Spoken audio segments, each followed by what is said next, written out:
Hello buddies, welcome back to the channel humanities buddies. I hope करता हूँ सब अच्छे होंगे। आज हम करने वाले हैं द फर्स्ट चैप्टर ऑफ और contemporary world politics book the end of bipolarity. ये चैप्टर को हम बहुत आसानी से सबसे कम टाइम में करने की ट्राई करेंगे और बोनस में आपके लिए साथ साथ में मोस्ट इंपॉर्टेंट क्वेश्चंस भी लाया हूँ। एंड तक देखना, सारे मोस्ट ऑफ इंपॉर्टेंट क्वेश्चंस भी करेंगे और पूरा चैप्टर एकदम हम वन शॉट में फिनिश कर देंगे और बहुत ही मजा आएगा। इजी, बहुत इजी एक्सप्लेनेशन होगी।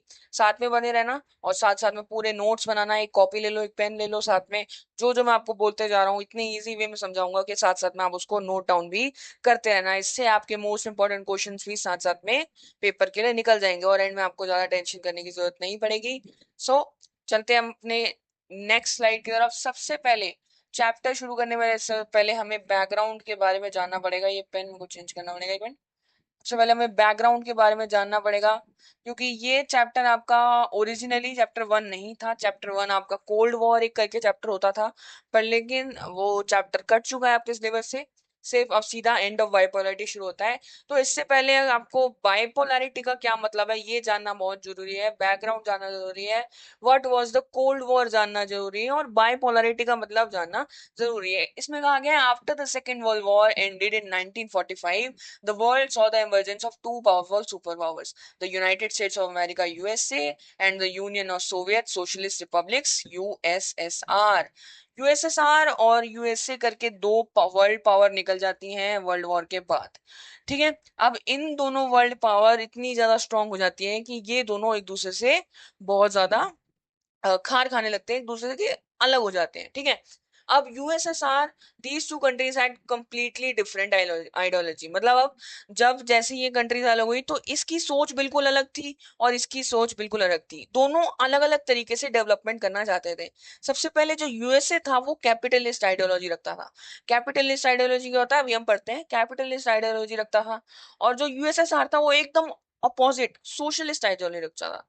सोशलिस्ट आइडियोलॉजी रखता था जो कि एक दूसरे से बिल्कुल ही अपोजिट थी और डिफरेंट डिफरेंट इनकी सोच बन गई थी, जिसकी वजह से इनकी दोनों के बीच में एक दुश्मनी जैसा स्टेज जो है शुरू होने लग गया था, जिसको हम कहते हैं कोल्ड वॉर। ठीक है, ideologies and vision for how the world should be organised. इनके हिसाब से सोशलिज्म होना चाहिए था पूरे वर्ल्ड में, इनके हिसाब से पूरे वर्ल्ड में कैपिटलिज्म फैल जाना चाहिए था। यूएसए जो है कैपिटलिज्म और लिबरल डेमोक्रेसी को फॉलो करता है। कैपिटलिज्म का मतलब क्या होता है? कैपिटलिज्म का मतलब होता है जो सारी चीजें हैं वो स्टेट के हाथ में ना होके इंडस्ट्रीज के हाथ में हो। इंडस्ट्रीज माने फैक्ट्रीज बनाई जाएं, बड़े बड़े कंपनीज बनाई जाएं, ये मार्केट को कंट्रोल करें और ये इकोनॉमी को most of the time control करें। पर लेकिन जो सोशलिस्ट आइडिया होता है, सोशलिस्ट आइडिया में बताया जाता है कि स्टेट, जो स्टेट है, जो मतलब जो गवर्नमेंट है, स्टेट का मतलब यहाँ पे गवर्नमेंट है, जो गवर्नमेंट है ना वो सारा कंट्रोल करे। किसी एक इंडस्ट्री कंपनी बनाने वाला है, कोई कंपनी बनाना है, उसके पास सारी पावर ना हो, लोगों के पास पावर हो जो कि स्टेट प्रोवाइड करे लोगों को।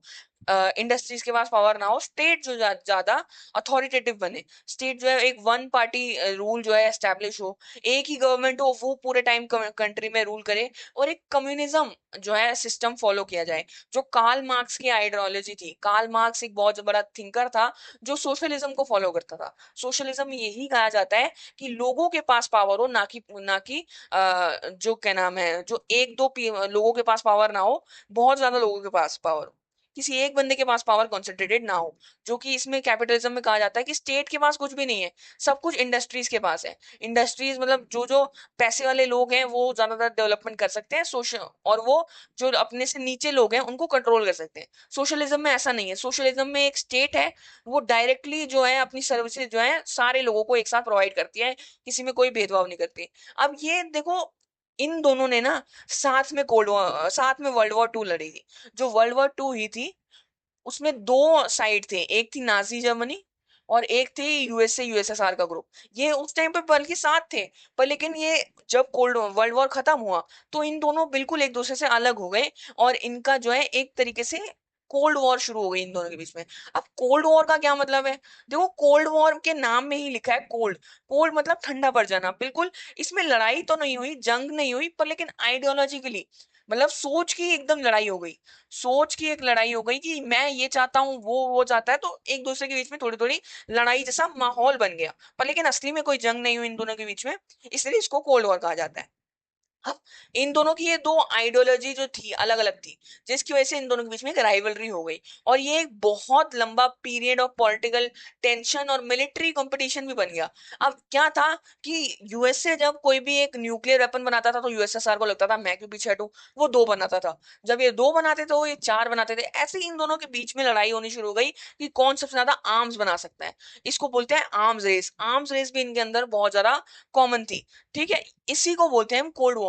असली में जंग नहीं हो रही, जैसे वर्ल्ड वॉर हुई वैसे जंग कोई नहीं हुई, पर लेकिन इन दोनों के बीच में लड़ाई चल रही थी पूरा टाइम, बहुत टाइम तक चला ये, ऑलमोस्ट 1960 से आप बोल सकते हो 1990s तक, 1990s अर्ली तक ये कोल्ड वॉर जो है चलती है। ठीक है, अब नेक्स्ट स्लाइड की तरफ बढ़ते हैं। व्हाट इज बाइपोलैरिटी, अब बढ़ते हैं बाइपोलैरिटी क्या है, चैप्टर का नाम क्या सिग्निफाई करता है। आपने ऐसा ग्लोब देखा है, ये रेड कंट्रीज जो है ना ये है यूएसएसआर कंट्रीज, और ये जो ब्लू कंट्रीज है ये है यूएसए कंट्रीज। अब ये जो जो यूएसएसआर था और यूएसए था, इन्होंने स्टार्ट किया कि अपने साथ अलग अलग कंट्रीज को मिलाते हैं, कि ये भी कंट्रीज मेरे साथ ज्वाइन कर ले, मेरी आइडियोलॉजी फॉलो कर ले, मेरी सोच को फॉलो कर ले, तो इन्होंने एक दूसरे के साथ फॉलो करना शुरू करा। और कुछ कंट्री, यूएसएसआर ने बोला कि तुम मेरी आइडियोलॉजी फॉलो करो, मेरे साथ रहो, तो ये यूएसएसआर बोल गए, तो ये दो एक तरीके से दो डिफरेंट डिफरेंट पोल बन गए। एक ये साइड यूएसए साइड हो गई, चलो मान लो यूएसए साइड है, एक ये साइड हो गई यूएसएसआर साइड। ठीक है, ये एक दूसरे से अलग हो गई और इनके बीच में एक डिवाइड बन गया। ठीक है, ये बोलते हैं बाइपोलर। बाइपोलर का मतलब ये होता है बाय एंड पोलर, पोलर मतलब होते हैं टू पोल्स, जैसे ये एक पोल हो गया, ये एक पोल हो गया, और बाय का मतलब होता है टू। ठीक है, ये ये बाइपोलर का मतलब है। Bipolarity refers to the world political structure where two super powers dominate international relations. मैंने यही बताया आपको, जब बाइपोलर का मतलब ये है कि जब दो सुपर पावर्स पूरे वर्ल्ड को कंट्रोल करती हैं, तो उसको बोलता है बाइपोलर वर्ल्ड। ठीक है, इंटरनेशनल रिलेशंस है, मतलब अगर जो ये से ये ब्राजील कंट्री है, सो उसको ब्राजील कंट्री है, ब्राजील जो है यूएसए के साथ है, तो यूएसए जो है ब्राजील के ऊपर अपना जो है एक तरीके से क्या बोल सकते हैं उसको, एक तरीके से कमांड देगी कि आपको ये रूल्स फॉलो करने हैं, ये आपको इंटरनेशनल रिलेशंस ये फॉलो करने हैं, किस कंट्री के साथ आपने बात करनी है, किस कंट्री के साथ नहीं बात करनी, ये इंटरनेशनल रिलेशंस होते हैं। ठीक है, ये कमांड कर रहे थे यूएसए, और यूएसए सारी सारी रेड वाली कंट्रीज पे कमांड कर रही थी कि आपको किस कंट्री से बात करनी है, किस कंट्री से नहीं करनी। ये था बाइपोलर वर्ल्ड। इसमें जो दो डोमिनेंट कंट्रीज थी, वो जो है इंटरनेशनल रिलेशंस, दूसरी कंट्री के साथ जो इंटरनेशनल रिलेशंस थी उन पे कंट्रोल कर रही थी। During the cold war the USA and USSR were two poles of global power. अब मैंने यही आपको बताया, जब जो कोल्ड वॉर का टाइम था एक दूसरे से बिल्कुल उलट थे, एक दूसरे के दूसरे दूसरे पोल्स पे थे। पोल जैसे आपने कभी मैग्नेट देखी, एक नॉर्थ साउथ वाली मैग्नेट, नॉर्थ और साउथ, ये दो एंड्स कभी भी मीट नहीं करते, और अगर इनको नॉर्थ के साथ नॉर्थ वाले को मिलाओ तो वो एक साथ चिपक जाएंगे, पर लेकिन नॉर्थ वाले के साउथ वाले के साथ मिलाओ तो वो रिपेल करते हैं, मतलब एक दूसरे से अलग हटते हैं। ठीक है, ये होते हैं पोल्स। पोल्स होते हैं बिल्कुल अपोजिट डायरेक्शंस में होते हैं, कभी भी एक दूसरे से मीट नहीं करते। यही दो पोल बन चुके थे वर्ल्ड वर्ल्ड में after the world war 2। After world war 2 दो पोल्स बन चुके थे वर्ल्ड में, इसीलिए इसको उस टाइम को वर्ल्ड को बोला जाता है द बाइपोलर वर्ल्ड। मिलिट्रीली हो जाए, पॉलिटिकली हो जाए, आइडियोलॉजिकली हो जाए, ये दोनों एक कंट्री एक दूसरे से लड़ना शुरू हो गई थी और एक दूसरे से कंपेयर कर रहे थे कि हम बढ़िया हैं या फिर हम बढ़िया हैं।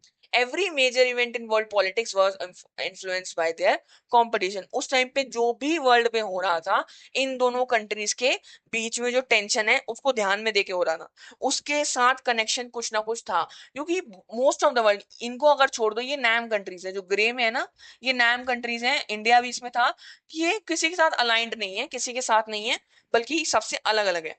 ठीक है, अब ये जो ब्लू कंट्रीज हैं और रेड कंट्रीज हैं, इन सबके बीच में जो भी हो रहा कनेक्शन था, वो सिर्फ और सिर्फ इन दोनों के बीच में था।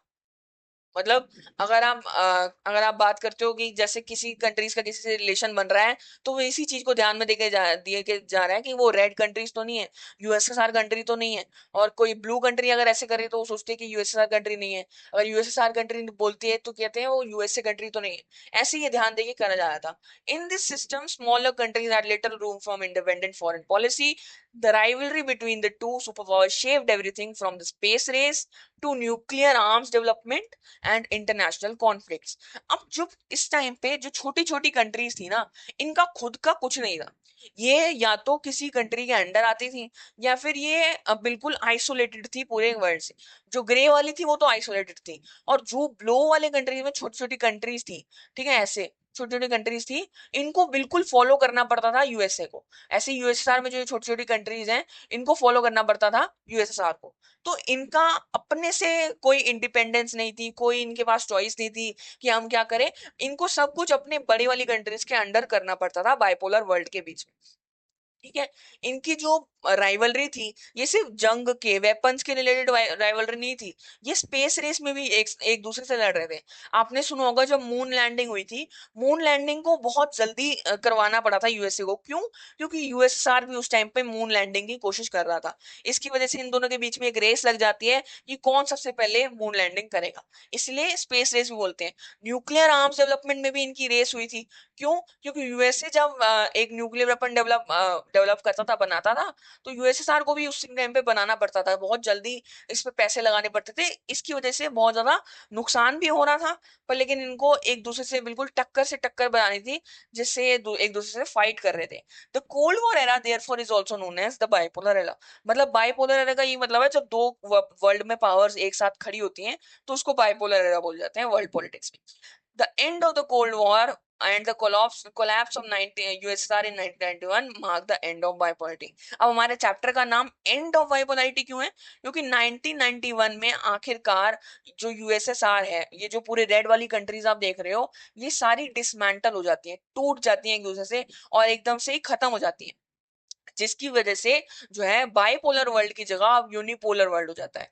सिर्फ एक पोलर वर्ल्ड बचता है, जो कि हमारा बचता है यूएसए। सिर्फ यूएसए बच जाता है, पावर एक पूरी सोल पावर बन जाता है यूएसए, और कोई भी उसके सामने टक्कर नहीं ले पाता, इसलिए बोलते हैं unipolar world led by the US. ठीक है, ये हमारा था बाइपोलर का मतलब, बाइपोलर क्या होता है। साथ साथ में हमने पढ़ा कि बाइपोलर वर्ल्ड में बाइपोलर वर्ल्ड में कौन सी सुपर पावर्स थी, कैसे वो वर्ल्ड को कंट्रोल कर रही थी, ये सब हमने पढ़ा। नेक्स्ट अगर हम स्लाइड की तरफ बढ़े तो next slide is sorry next slide is next slide is Soviet system nature features and contradictions.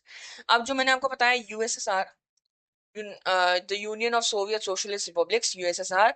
अब इसको देखते हैं यूएसएसआर क्या था, यूएसएसआर कैसे बना, और यूएसएसआर के फीचर्स क्या थे और उसके कॉन्ट्रडिक्शंस क्या थे, कि वो बोलते कुछ और हैं करते कुछ और हैं। ये देखते हैं। The union of Soviet specialist socialist republics USSR came into existence after 1917 से पहले जो था ना, रशिया और ये सब कंट्रीज जो थी यहाँ पे, सेंट्रल एशिया और सेंट्रल एशियन कंट्रीज और यूरोपियन कंट्रीज, इन इन कंट्रीज में क्या था, किंग का रूल होता था। किंग का रूल होता था और रॉयल रूल रहता था।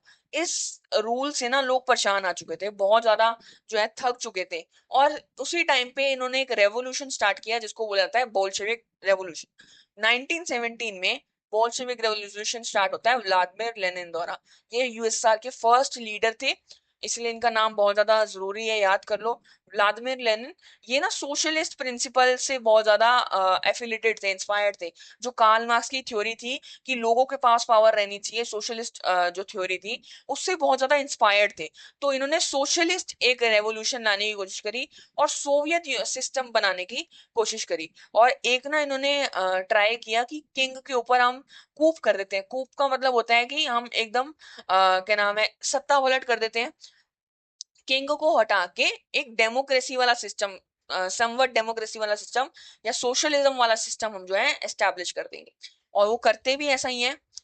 एक इगैलिटेरियन सोसाइटी बनाने की कोशिश करते हैं, जहां सब कुछ इक्वल हो, सब लोग इक्वल हो, कोई भी प्राइवेट ओनरशिप ना हो, किसी के पास भी प्राइवेट ओनरशिप ना हो। प्राइवेट ओनरशिप का मतलब ये होता है कि एक बंदे के पास ज्यादा पावर है, दूसरे बंदे के पास कम पावर है। ऐसा बिल्कुल खत्म करना चाहते थे ये लोग।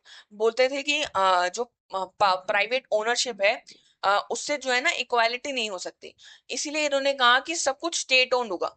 अगर किसी एक बंदे के पास पावर है, किसी एक बंदे के पास कम पावर है, उसके बंदे के पास कम पावर है, तो ऐसे इक्वालिटी नहीं होती। तो अब क्या कर रहे हैं कि एक स्टेट को हम बड़ा बनाएंगे, स्टेट के पास सारी पावर देंगे, वो जो है सब में इक्वल इक्वल पावर जो है डिस्ट्रीब्यूट करेंगे। ऐसे हम करेंगे, स्टेट जो है इक्वल इक्वल पावर डिस्ट्रीब्यूट करेगी, तब ये जो है इगैलिटेरियन सोसाइटी बनेगी। इगैलिटेरियन का मतलब ये होता है इक्वल सोसाइटी। इससे इक्वालिटी बनेगी और एक प्लान्ड इकोनॉमी बढ़ेगी जो कि ज्यादा प्रॉस्पेरस होगी। पहले पहले तो ये आइडिया सही चला, बहुत ज्यादा इनसे डेवलपमेंट हुई, जो है लोगों को खुशी हुई, लोगों को डेवलपमेंट महसूस हुई। क्यों? क्योंकि आप अगर देखोगे आप और दूसरे वाला सेम है, तो एक दूसरे के बीच में टक्कर का कोई वही चांस ही नहीं है। आप भी सेम हो, मैं भी सेम हूं, तो इसमें कोई लड़ाई की ऑप्शन नहीं है। ठीक है। The political system was based on one party rule. अब एक इसमें दिक्कत क्या थी कि ये थोड़ा ऑथोरिटेटिव रूल था। ये रूल जो है बहुत ज्यादा डेमोक्रेसी को पूरी तरह से फॉलो नहीं कर रहा था। इसमें सिर्फ एक पार्टी होती थी, वही पार्टी जो है इलेक्शंस लड़ती थी और वही पार्टी जो है इलेक्शंस में जीतती थी। With all power concentrated in the Communist Party of the Soviet Union, CPSSU, CPSU ये पार्टी का नाम है, communist party of the Soviet Union. There was no political competition, कोई भी पॉलिटिकल कंपटीशन नहीं था, कोई इनसे लड़ने वाला नहीं था जो इनको कंपटीशन दे सके। No freedom of speech and citizens have limited civil liberties. अब देखो इनकी सोच तो ये सही थी कि सबको इक्वल करेंगे, पर इन्होंने डेमोक्रेसी बिल्कुल भी फॉलो नहीं करी। इन्होंने बोला कि हम एक ऐसा सिस्टम फॉलो करेंगे जिसमें सिर्फ एक ही पार्टी होगी, वो ही कंट्री पे रूल करेगी, एक तरीके से वापस से किंग रूल पर। लेकिन किंग रूल के अंदर जो है एक डेमोक्रेसी का टच दे रखा है कि सबको इक्वली ट्रीट करेंगे और एक पार्टी सिस्टम हम एस्टेब्लिश करेंगे। ये इनकी कोशिश थी। पर लेकिन इसमें जो है इन्होंने बेसिक राइट्स दे रखे थे अपने लोगों को, बहुत ज्यादा बेसिक राइट्स दे रखे थे, जैसे फ्री एजुकेशन हो गया, हेल्थ केयर हो गया, एम्प्लॉयमेंट हो गया, हाउसिंग हो गया, ये टॉप नॉच था। पब्लिक वेलफेयर हो गया, एजुकेशन मतलब जो स्कूल्स वगैरह हैं ये सब फ्री थे। हेल्थ केयर फ्री था, हेल्थ केयर बहुत कम कॉस्ट पे प्रोवाइड करा हुआ था, और लोग एम्प्लॉयड थे, कोई भी अनएम्प्लॉयमेंट नहीं थी। क्योंकि इससे पहले जब सोवियत यूनियन की पार्टी नहीं आई थी, उससे पहले लोगों को एम्प्लॉयमेंट कम मिल रही थी, लोग गरीब हो रहे थे, गरीब मर रहे थे, इसलिए वैसे इन्होंने रेवोल्यूशन करा था। तो इनका सबसे पहला मोटिव ये था कि एम्प्लॉयमेंट मिलेगी लोगों को, इक्वल ट्रीट किया जाएगा, हाउसिंग घर प्रोवाइड करेंगे, जिनके पास घर नहीं है उनको घर दो, पब्लिक वेलफेयर करो, मतलब लोगों की हेल्प हेल्प के लिए काम करो, ना कि सिर्फ अपनी हेल्प के लिए। जो कि जब किंग होता था, किंग रूल करता था, वो किंग जो है अमीर लोगों को प्रेफर करता था, जो कि इनकी इनकम में हेल्प करते थे, किंग को हेल्प करते थे। इसीलिए इन्होंने डिसाइड किया कि हम पब्लिक वेलफेयर करेंगे, हम जो है पब्लिक की हेल्प करेंगे, ताकि पब्लिक बिल्कुल इक्वल बन जाए, पब्लिक के पास पैसे हो, पब्लिक के पास रूल करने का ऑप्शन। ठीक है। Making the Soviet Union attractive to the many developing world. अब सोवियत यूनियन का जो खासियत ये थी ना कि इनका इन सब चीजों की वजह से, इन ये बेसिक राइट्स देना, फ्री एजुकेशन देना, हेल्थ केयर देना, एम्प्लॉयमेंट देना, हाउसिंग देना, पब्लिक वेलफेयर देना, इसकी वजह से इनकी जो है वाहवाही हो रही थी पूरे कंट्रीज में, वर्ल्ड में, कि ये देखो कैसे अपने डेवलपिंग वर्ल्ड में अपने वर्ल्ड, अपनी कंट्री को कैसे डेवलप कर रहे हैं, इतने बढ़िया। Economically the USSR was powerful, it had vast natural resources, इनके पास कई सारे रिसोर्सेज थे, हैवी इंडस्ट्रीज से लेकर ट्रांसपोर्ट नेटवर्क तक। यूएसएसआर इतना बड़ा नेशन था, इसके अंदर कहीं से भी कहीं पे भी जाना है आपने तो ट्रांसपोर्ट अवेलेबल था, इतनी इन्होंने डेवलपमेंट कर रखी थी। पर ओवर टाइम क्या दिक्कत हुई कि ये जो सिस्टम था ना हेवीली सेंट्रलाइज था और ब्यूरोक्रेटिक था।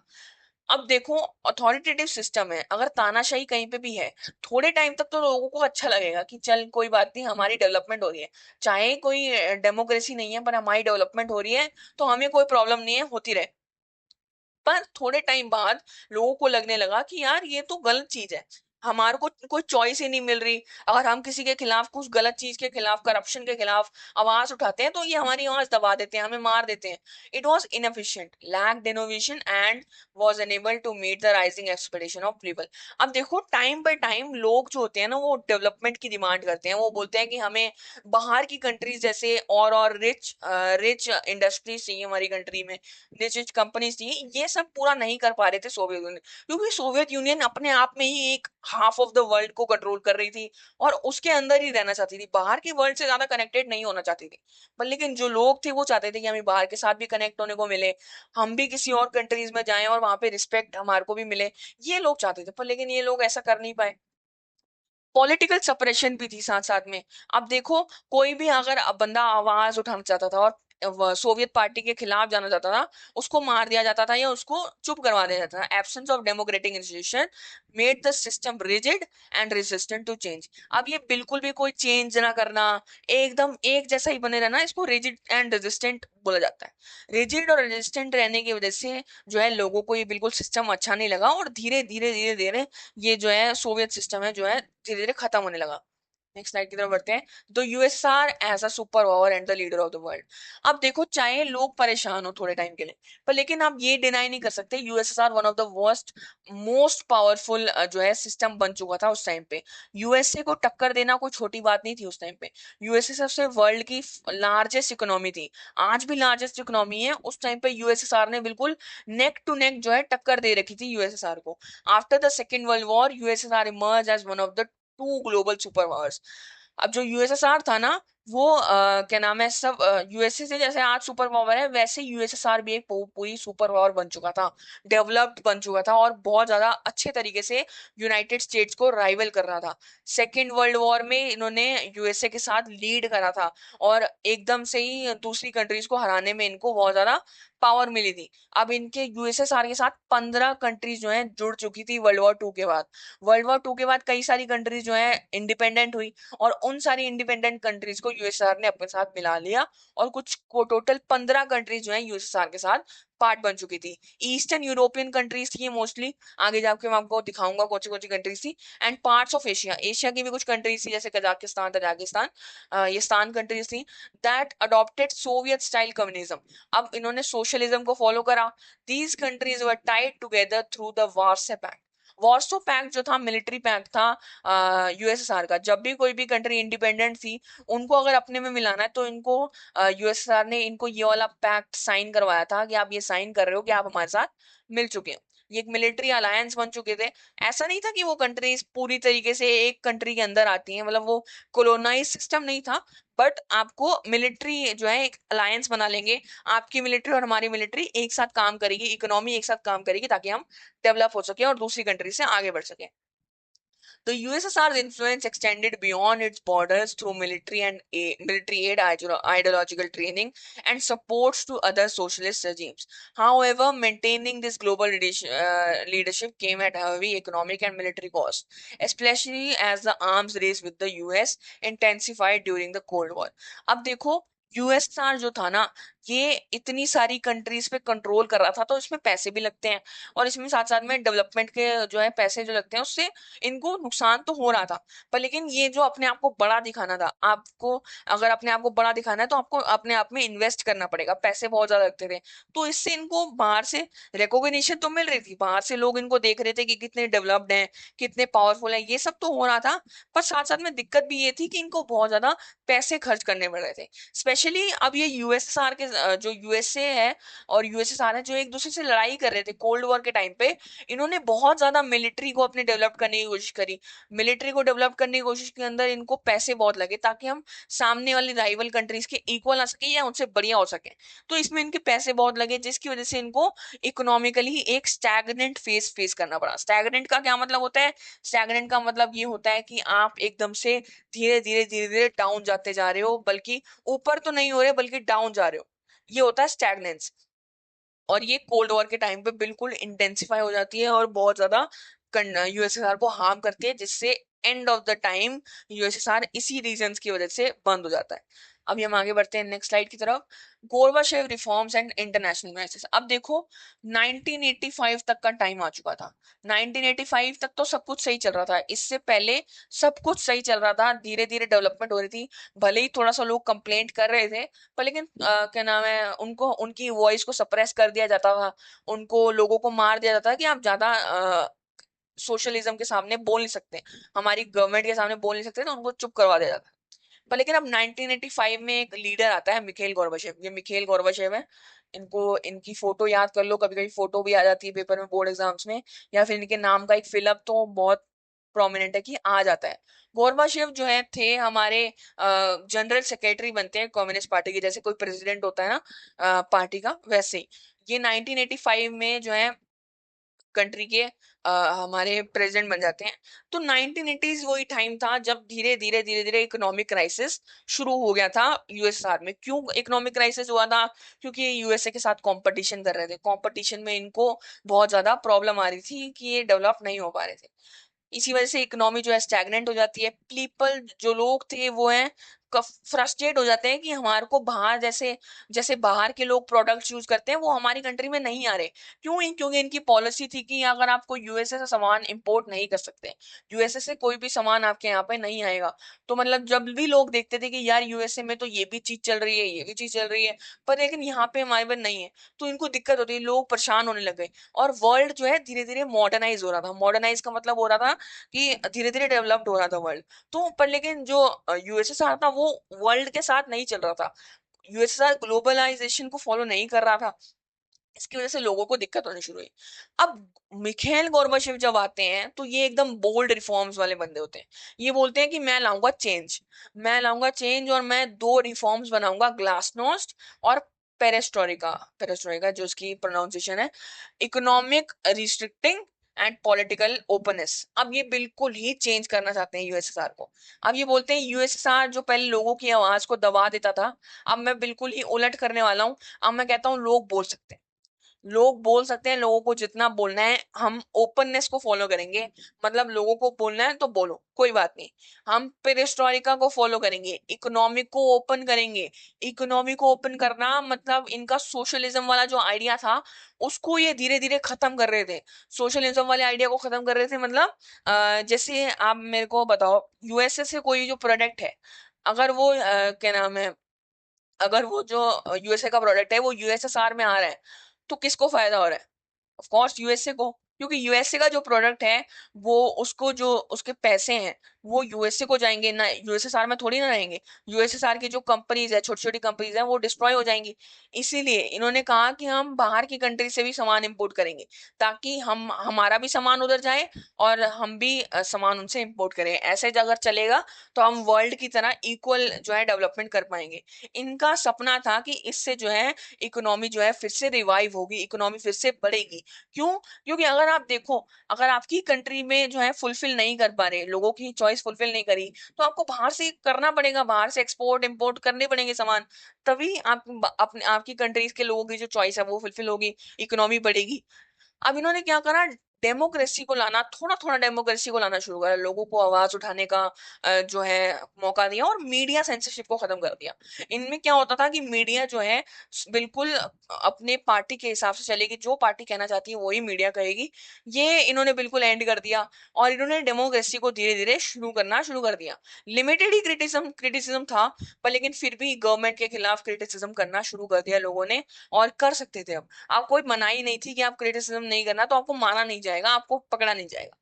इन्होंने इकोनॉमिकल डिसेंट्रलाइजेशन की कोशिश करी। आप बोलते थे कि जो सिर्फ स्टेट कंट्रोल करती है, अब इन्होंने कहा कि प्राइवेट ओनरशिप भी थोड़े थोड़े लेवल पे शुरू कर देनी चाहिए, ताकि हमारे लोगों को ज्यादा better products at a variety of products जो है मिलने शुरू हो जाए। He also called for peaceful relations with West and scaled down the arms race. सबसे important इन्होंने स्टेप लिया कि हम आर्म्स रेस को बिल्कुल बंद कर देंगे। आर्म्स रेस को या तो खत्म कर देंगे या बहुत कम कर देंगे। आर्म्स रेस मतलब इन्होंने कहा कि हम यूएसए के साथ दोस्ती करना चाहते हैं, वेस्ट के साथ दोस्ती करना चाहते हैं, उनसे लड़ना नहीं चाहते। इससे हमारी भी इकोनॉमी को नुकसान हो रहा है, इनकी भी इकोनॉमी को नुकसान हो रहा है, तो हम दोनों एक दूसरे से दोस्ती करते हैं, वेस्ट के साथ मिलके रहते हैं। पर लेकिन ये रिफॉर्म्स जो है बिल्कुल ही बैकफायर कर गए। ये रिफॉर्म्स किसी को लगे कि ये बहुत बाद में आए, ये बहुत लेट आए रिफॉर्म्स, ये बहुत धीरे आए। कुछ कहते हैं ये एकदम रेडिकल रिफॉर्म्स थे। जैसे मैंने आपको बताया, यूएसआर बिल्कुल नॉन डेमोक्रेसी से एकदम डेमोक्रेसी की तरफ बढ़ रहा है, एकदम डेमोक्रेसी की तरफ बढ़ रहा है। तो ये बहुत बड़ा एक जो चेंज होता है कंट्री के लिए, कि आप एकदम डेमोक्रेसी नहीं फॉलो करते, एकदम से डेमोक्रेसी फॉलो करने लग गए। ऐसे लोगों को शॉक थेरेपी महसूस होती है। साथ साथ में लोगों को जो है एकदम से आइडियोलॉजिकल शिफ्ट जो है फॉलो होने लग गया। अब गोरबाचेव को जो है सपोर्ट मिलना बंद हो गया दोनों ग्रुप से। कोई कहता कि यार तुमने इतना टाइम ले लिया बता रिफॉर्म करने में कि अब तो हम बहुत पीछे हो गए हैं वर्ल्ड से। कोई कहता भाई तुमने इतनी तेज रिफॉर्म कर दी है कि हमारी ऐसी तैसी हो गई है, इकोनॉमी पूरी तरीके से ग्रोथ नहीं कर पा रही। Ethnic tension and national demands for autonomy also began rising with the countries. अब जो 15 कंट्रीज थी यूएसएसआर के अंदर, वो कहते थे कि भाई मुझे डिवाइड कर दो, मुझे अब यूएसएसआर के साथ रह ही नहीं ना, मुझे अपनी इंडिपेंडेंस चाहिए। ये बहुत ज्यादा जो इनके रिफॉर्म्स है बहुत ज्यादा अथॉरिटेटिव है, बहुत तानाशाही वाला इनका माहौल है, मुझे यहाँ से निकलना है। ठीक है, ये चाहते थे जो है, जो और दूसरी कंट्री थी वो ये बोल रही थी। पर लेकिन जो यूएसएसआर है वो ये नहीं चाहता था। ऑफ कोर्स वो कहेगा कि भाई मेरी कंट्रीज मेरे से अलग क्यों कर रहे हो, ये नहीं चाहता था यूएसएसआर। पर लेकिन आखिर में यही होता है, सारी कंट्री जो है धीरे धीरे, सबसे पहले लिथुआनिया जो है अलग हो जाता है। Lithuania was the first country, important CUET में क्वेश्चन आ सकता है। Lithuania was the first country to get divided from USSR. USSR से उन्होंने इंडिपेंडेंस डिक्लेयर कर दी थी। ऐसे ही बाद में यूक्रेन, रशिया, ये सब कंट्रीज भी जो है आगे जाके इंडिपेंडेंस डिक्लेयर कर देते हैं फ्रॉम यूएसएसआर। नेक्स्ट हम पढ़ते हैं कि ये सोवियत रिपब्लिक जो है एक दूसरे से अलग हो जाते हैं। Next slide. नेक्स्ट स्लाइड हम करते हैं द डिसइंटीग्रेशन ऑफ यूएसएसआर। अब यूएसएसआर पूरी तरीके से खत्म हो जाता है। मैं बताया था ना यूएसएसआर के बारे में थोड़ा ब्लर है, पर ये रशिया है, जैसे ये देखो Kazakhstan, Uzbekistan, Kyrgyzstan, Tajikistan, Turkmenistan, Azerbaijan, Armenia, ये कोई कंट्री है, यूक्रेन, फिर आ गया हमारी ये कंट्री बेलारूस, फिर एस्टोनिया, लिथुआनिया, ये सबसे पहले लिथुआनिया ने करा था।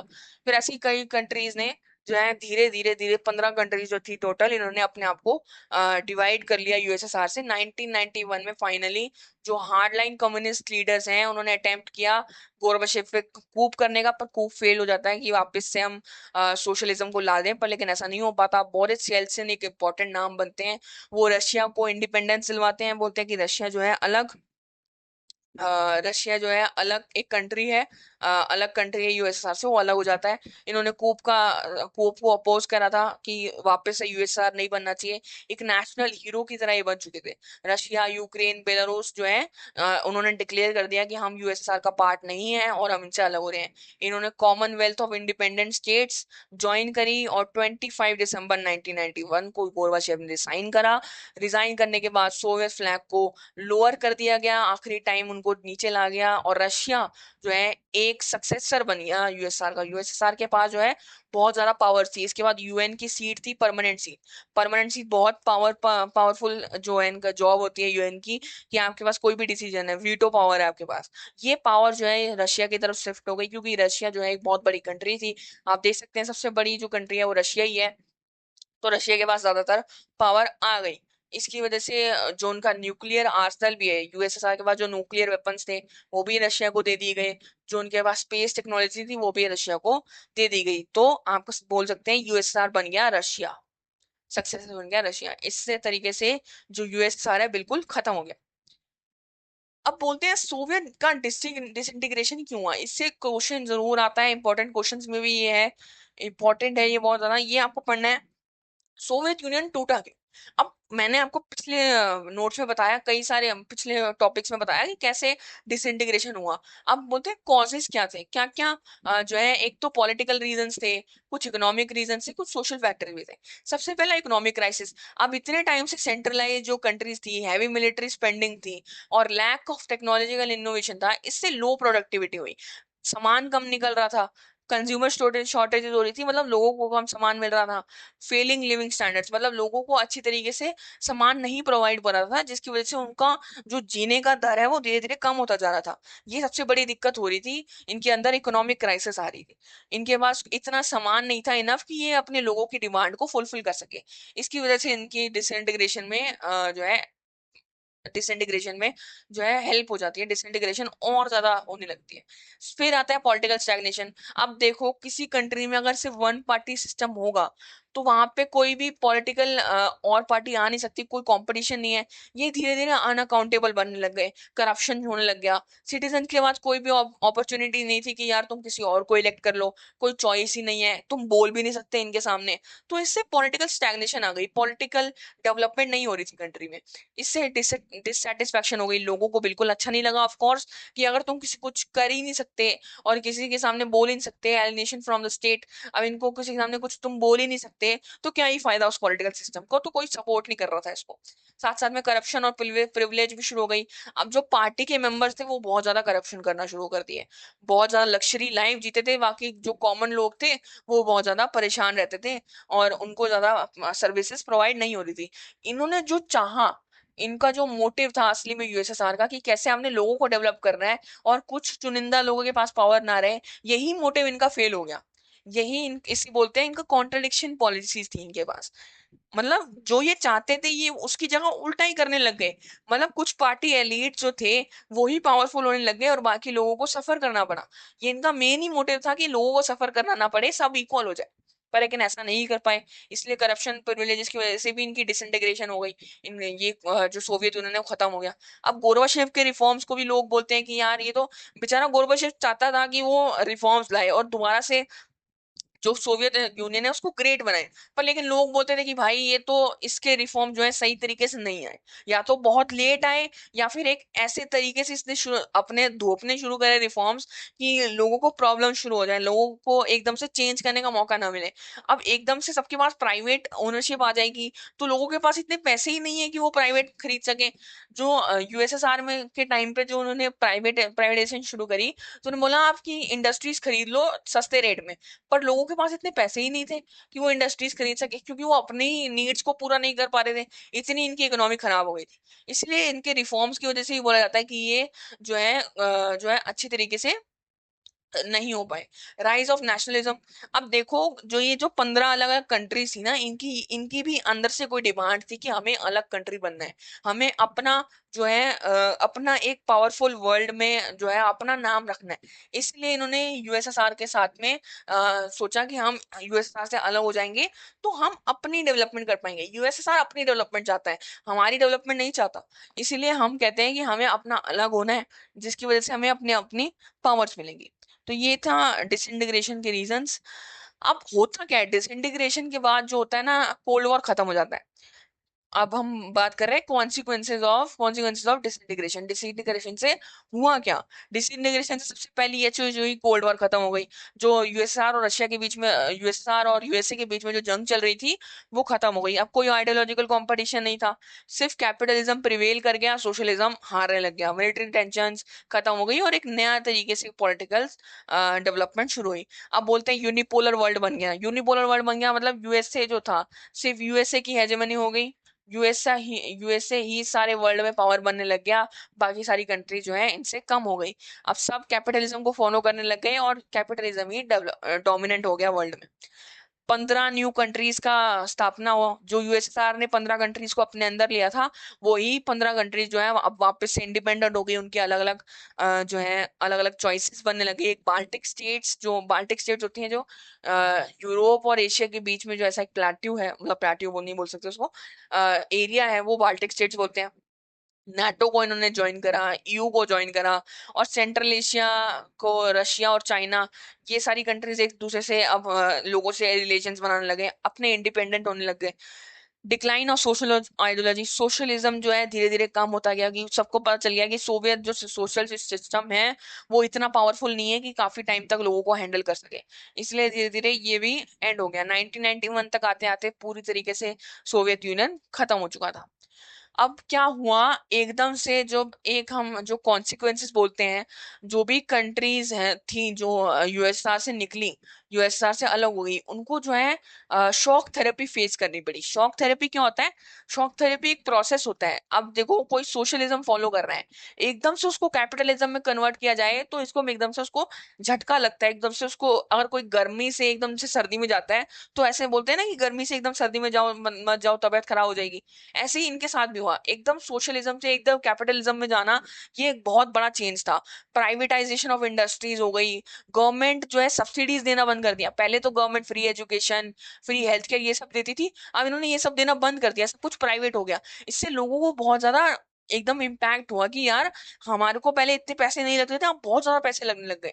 ट्रेड ओपन हो गई, अब जो बाहर की चीजें हैं वो धीरे धीरे अपने अंदर आएंगी, तो जो अंदर की इंडस्ट्रीज हैं वो धीरे धीरे कम होने लग गई, वो भी उनकी पावर भी कम होने लग गई। करेंसी लिबरलाइजेशन हो गई, अब पहले एक ही करेंसी होती थी, अब कई सारी करेंसीज आने लग गई।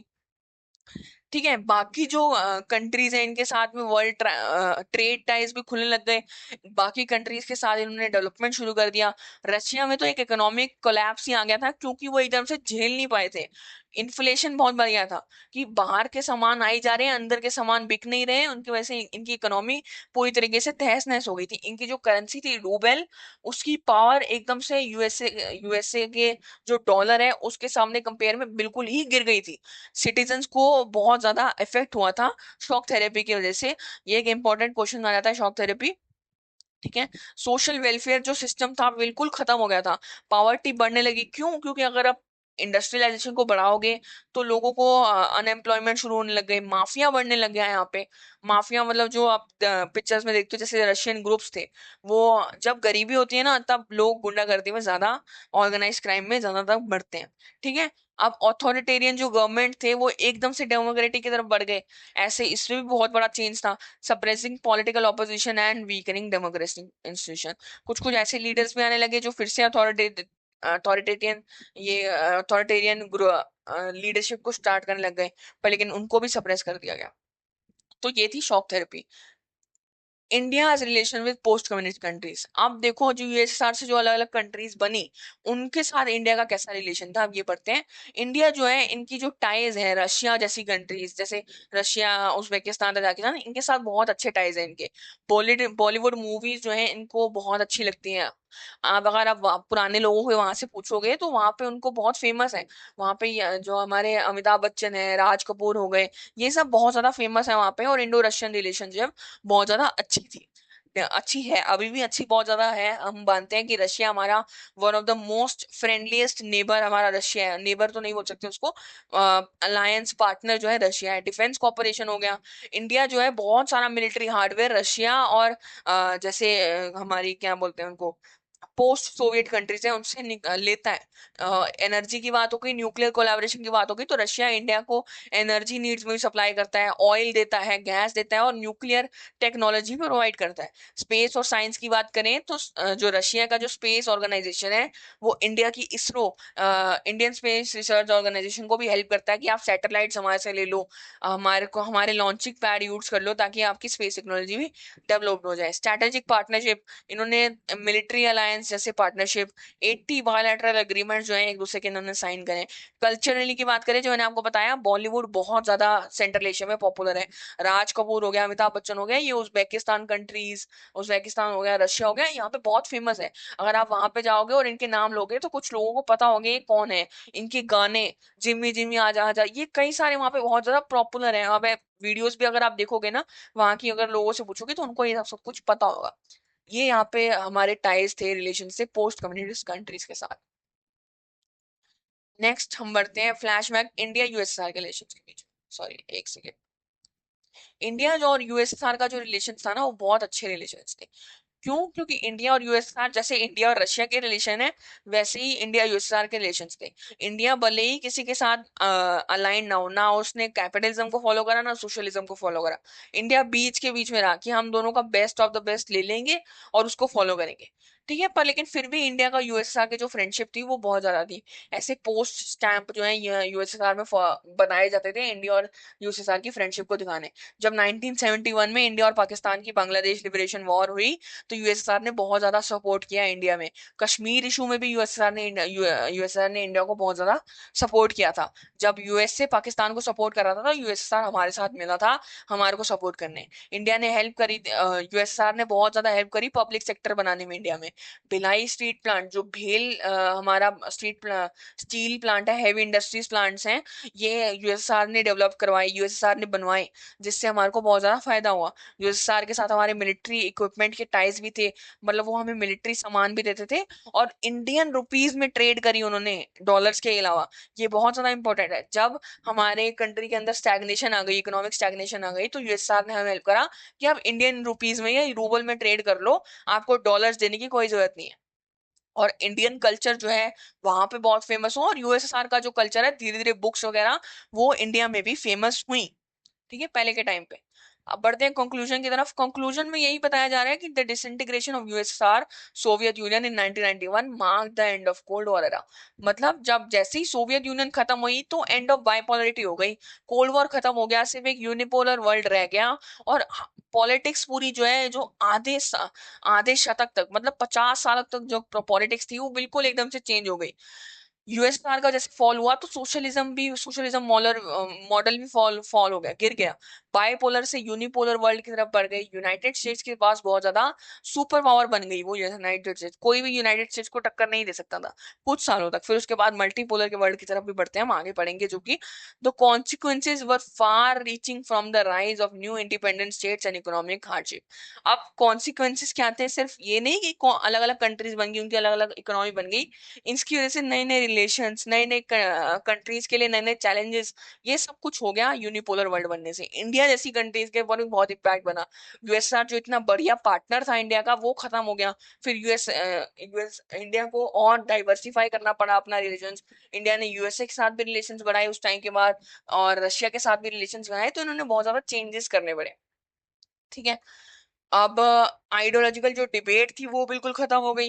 रीजनल टेंशन जो है नए नए डेवलप होने लगे। आप देखते हो अब रशिया यूक्रेन की वॉर होने लगी, जो एक साथ थे यूएसएसआर में, उनके साथ लड़ाई होने लग गई। और ग्लोबल पॉलिटिक्स को यूएसएसआर के बाद में बहुत ज्यादा चेंज फेस करना पड़ा। The end of bipolarity was not just the conclusion of geopolitical rivalry but the beginning of a new uncertain evolving international order. जब बाइपोलरिटी खत्म हुई तो सिर्फ और सिर्फ एक जियोपॉलिटिकल चेंज नहीं आया, जियोपॉलिटिकल राइवलरी नहीं खत्म हुई, पूरा एक नया वर्ल्ड बन गया और अनसर्टेन इवॉल्विंग इंटरनेशनल रिलेशंस भी शुरू हो गए। नेक्स्ट एंड लास्ट स्लाइड हमारे इंपॉर्टेंट क्वेश्चंस करने वाले हैं हम। सारे आंसर्स आपको नोट्स में मिल जाएंगे, जो जो आपने नोट्स बनाओ साथ साथ में, या फिर आपके जो पीडीएफ देख रहे हो इसमें सब में सबके आंसर्स जो है नोट्स में अवेलेबल है। सबसे पहला क्वेश्चन है, when was the Berlin wall topple down. ये मैंने आपको नहीं बताया। बर्लिन वॉल जो थी ना, वो एक वॉल थी रशिया और सॉरी जर्मनी के अंदर। जर्मनी को जो डिवाइड करती थी, वेस्ट जर्मनी, सॉरी इस साइड से वेस्ट आएगा, वेस्ट जर्मनी और ईस्ट जर्मनी के बीच में, ये डिवाइड करती थी कैपिटलिज्म को सोशलिज्म से। ठीक है। ये जो टोपल डाउन हुई थी 1991 में गिराई दी गई थी। Who was the president of Soviet Union from 1985 to 1991? ये मैंने आपको चैप्टर में बताया है, तो इसका मैं आंसर नहीं कर रहा। इसका आंसर इसलिए क्या था कि मैंने बताया नहीं था। ठीक है। ये हमने पढ़ा है अभी। तो which country was the first country to call themselves independent from USSR? ये भी एक इंपॉर्टेंट क्वेश्चन है, मैंने आपको बताया है उसमें वीडियो में। What do you mean by bipolarity? ये भी मैंने आपको एक्सप्लेन करा है। What does the end of bipolarity signify? ये भी आपको एक्सप्लेन हो गया। साथ साथ में ये क्वेश्चन है, defined the merits and demerits of the Soviet system. ये भी मैंने आपको पढ़ाया। Who was Mikhail Gorbachev? What was his involvement in Soviet Union? Next question is what were the reasons of disintegration of USSR?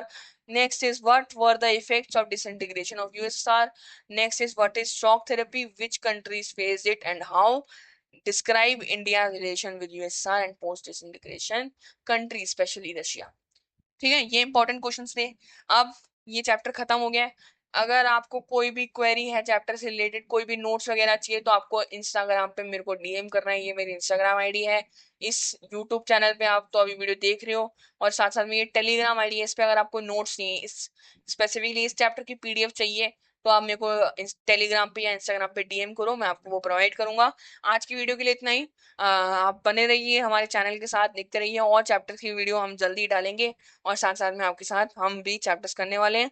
अगर आपको video कैसी लगी जरूर कमेंट करना, और अगर कोई भी क्वेरी हो, कोई भी आपको हेल्प चाहिए, तो ह्यूमैनिटीज बड़ी चैनल पे आप मुझे डीएम करना। Thank you.